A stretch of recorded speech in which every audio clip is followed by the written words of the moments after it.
In 2014, I was sitting at home and I was with my mom. We were quietly watching movies. And I turned my head, and in the corner in my eye, someone was standing there, and they threw petrol over both my mom and I. And you get in a second just an incredible primal knowing that something really bad is about to go down. And I stood up and I started running across the room towards the bathrooms. And as I came past him, he lit a match and he threw it. And I went up in flames. It's still quite difficult a thing to describe because you see a lot of this on the movies, but one sort of never really imagines that you would live through it and survive it. And I managed to make it into a bathroom, and cut a long story short, I got the fire out, but I'd lost nearly a third of my skin to second and third degree burns. And when I came out of the bathroom, he was waiting with a hammer. And he's 6'4", and he hit me on the head 14 times. So my head was pretty much, I would describe it as a cobbled road. And really, I don't remember much after that, other than waking up once in intensive care and coming up, and they were cleaning wounds, and obviously, and I was sort of coming into a bright light. And as I came up in that space, I realized in myself that I was alive. And there is a moment in these moments where one takes a decision, like sort of conscious, unconscious, I don't really know what one call it, but you're either going to give in and go, or you're going to live. And in that one moment, I chose to live. There was one thought in my head, is that I matter and I'm alive.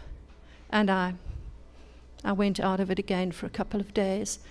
I spent 6 weeks in hospital. I went through multiple skin grafts. They took both of my thighs, and pretty much everything you're looking at is my thighs. So enjoy the moment, and every time you kiss me on the cheek. But what really came out of it for me was I had to go through 2 years of rehabilitation, both physically, mentally, psychologically, the whole sort of thing. But I realized in that moment that we have people in the world that are capable of committing incredibly atrocious acts against us. But we have in the same moment that space where we can choose what to do about it. And in my case, I decided that life was more important than hate or horror or death. And our story really goes around, I remember the first 6 weeks not having to cook a meal, not having to prepare a cup of tea. Well, for starters, I couldn't, but we were so inundated by the love of family, of friends, of my company, our community, the town, eventually the province, you know. People just kept coming at us with acts of compassion and love and caring.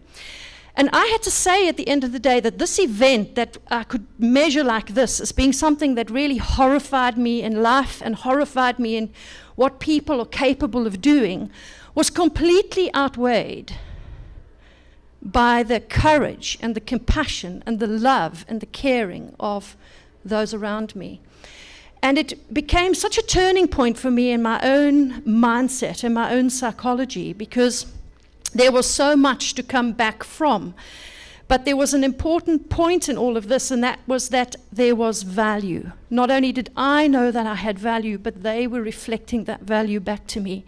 And they were reflecting it in their love and in their care and in their compassion.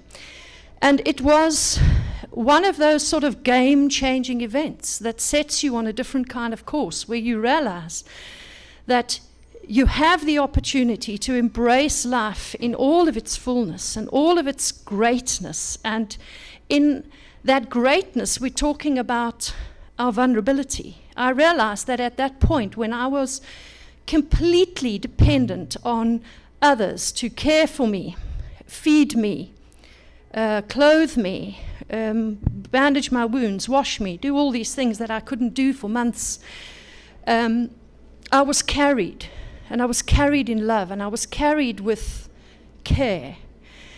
And that, I can't begin to describe to you how important those moments of showing somebody compassion in a moment of vulnerability do, and allowing yourself to be vulnerable.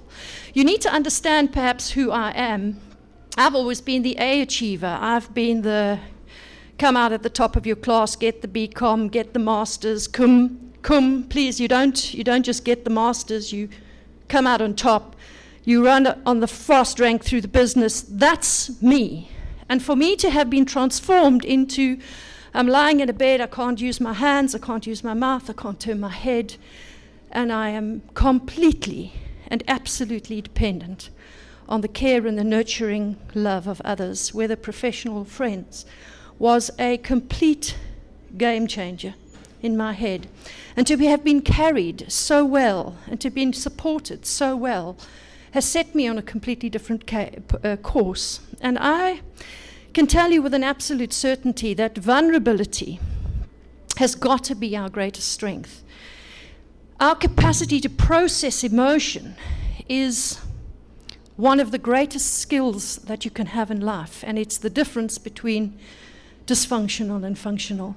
If I take the person who hurt me and I take who I am and I compare the two together, there is one thing that we do differently. The one doesn't feel and the other does, and embraces all that that feeling is and allows all of that feeling to process and pass through. And it's that embracing of your humanity, your mortality, your vulnerability that makes you human. And that's what makes you amazing. I often get to hear of people's stories, obviously having the one that I do, but I often look at things like, these big crises that happen when the hurricanes hit and so on. And in every one of those, I find a recurring theme.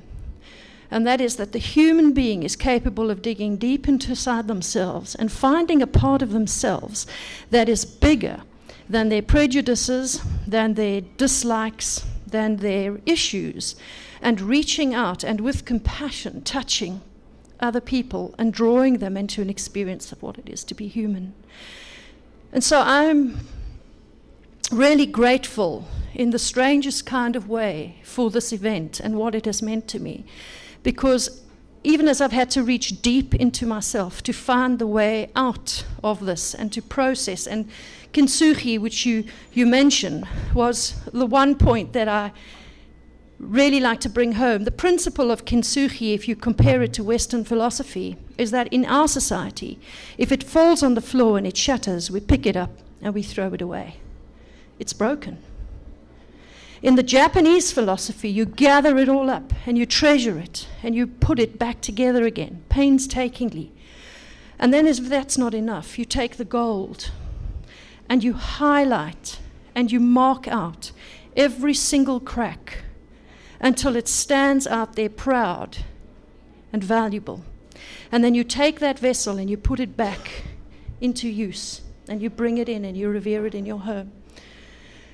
And for me, as somebody who faced something incredibly difficult that would leave me scarred for the rest of my life, I took a decision not to consider myself broken, but to put it back together again and to gild the very thing that threatened to diminish me and use it to create value for myself and for those around me. Thank you.